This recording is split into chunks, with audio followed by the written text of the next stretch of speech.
O Livro dos Médiuns, segunda parte das Manifestações Espíritas, capítulo 1, da ação dos espíritos sobre a matéria. Amigas, amigos, sejam bem-vindos. Eu sou Luísa e fico feliz em tê-los aqui. Vamos estudar hoje o item 53, parágrafo 2º. O espírito encarnado no corpo constitui a alma. Quando o deixa por ocasião da morte, não sai dele despido de todo o envoltório. Todos nos dizem que conserva a forma humana e, com efeito, quando nos aparecem, trazem as que lhes conhecíamos. Observemo-los atentamente no instante em que acabam de deixar a vida. Acham-se em estado de perturbação. Tudo se lhes apresenta confuso em torno. Veem perfeito ou mutilado, conforme o gênero da morte, o corpo que tiveram. Por outro lado, se reconhecem e sentem vivos. Alguma coisa lhes diz que aquele corpo lhes pertence e não compreendem como podem estar separados dele. Continuam a ver-se sob a forma que tinha antes de morrer, e esta visão, em alguns, produz, durante certo tempo, singular ilusão, a de se crerem ainda vivos. Falta-lhes a experiência do novo estado em que se encontram para se convencerem da realidade. Passado esse primeiro momento de perturbação, o corpo se lhes torna uma veste imprestável de que se despiram e de que não guardam saudades. Sentem-se mais leves e como que aliviados de um fardo. Não mais experimentam as dores físicas e se consideram felizes por poderem levar-se, transpor o espaço, como tantas vezes o fizeram em sonho quando vivos. Entretanto, malgrado a falta do corpo, comprovam suas personalidades. Têm uma forma, mas que os não importuna nem os embaraça. Têm finalmente a consciência de seu eu e de sua individualidade. Que devemos concluir daí? Que a alma não deixa tudo no túmulo, que leva consigo alguma coisa. Vejamos o que comenta o espírito Miramês na obra Filosofia da Mediunidade sobre esse item.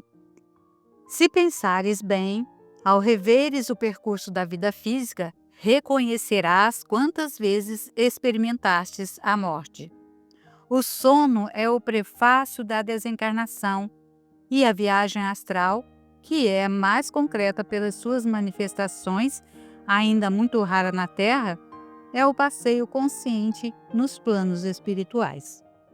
O temor que os seres humanos tinham da morte, os espíritas se exercitam para vencê-lo, por saberem que ninguém morre e que ela é um simples deixar de vestes para se apresentar com outra, que o Espiritismo denominou de perispírito. Podemos concluir dizendo que os corpos usados pela alma são muitos e que eles são mutáveis de acordo com as necessidades do espírito. Também o estudioso passa a saber que existe um cordão fluídico que liga a alma ao corpo físico, o qual, ao se partir, leva à desencarnação da alma. A doutrina dos espíritos se empenhou em estudar esses fatos, tornando-se uma ciência espiritual que fascina o estudante da verdade. O instrumento destas descobertas é, por excelência, a mediunidade. No entanto, os princípios do mediunismo podem falhar em alguns ângulos das revelações por se encontrar nas primeiras escalas de ascensão. A mediunidade correta, pura, sem intervenção, não existe na Terra. Somente um a tinha na plenitude das suas faculdades: Jesus.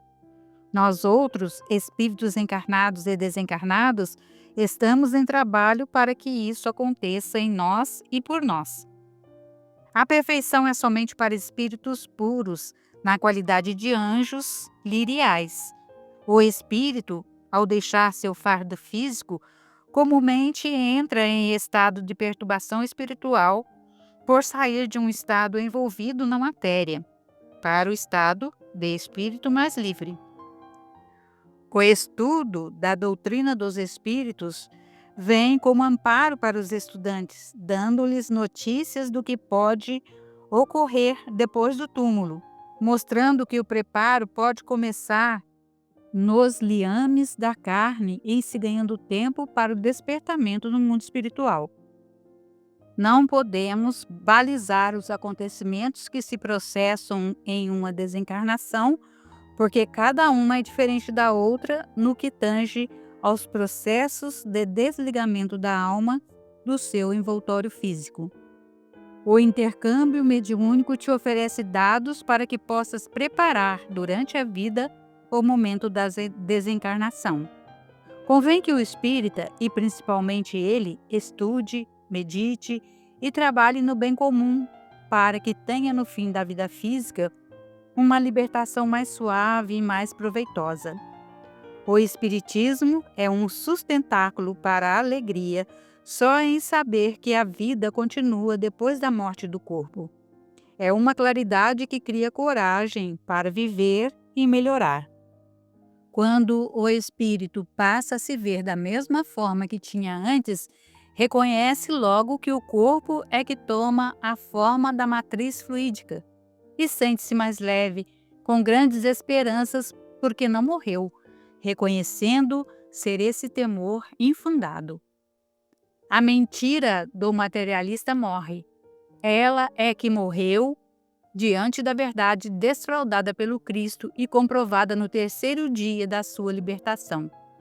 Compreende-se daí que vale a pena melhorar, modificar, iluminando o coração pelo amor, a caridade e a fé. Há muitos dos que partiram, na sua chegada recente ao plano espiritual, faltaram-lhes experiência no campo que estão já integrando novamente. Esse estado de desajuste é falta de maturidade espiritual. Sente-se por vezes a falta do corpo de carne, mas com o tempo vai se acostumando à realidade, achando-se bem e sentindo-se mais feliz no estado novo em que se encontra na vida espiritual. Mas é bom compreenderes que não são iguais às desencarnações, como são diferentes as reencarnações das almas em corpos materiais. A alma não deixa tudo no túmulo, ela leva consigo algo que precisa para sua viagem de elevação espiritual. O ponto final, o objetivo do espírito imortal é a felicidade, e sabemos que ela começa na terra. É na carne que destranca a primeira porta da tranquilidade imperturbável da consciência. Vejamos as palavras de Paulo. Rogo-vos com muito empenho que assim façais, a fim de que vos seja restituído mais depressa. Hebreus capítulo 13, versículo 19. Rogar, na fala do apóstolo, é esforçar-se para tal empenho, trabalhar todos os dias no sentido de melhorar a própria vida, na vida de Jesus, para sermos restituídos à nossa origem, encontrando a paz que Deus nos deu e conquistando os valores que tocaram para a nossa realização.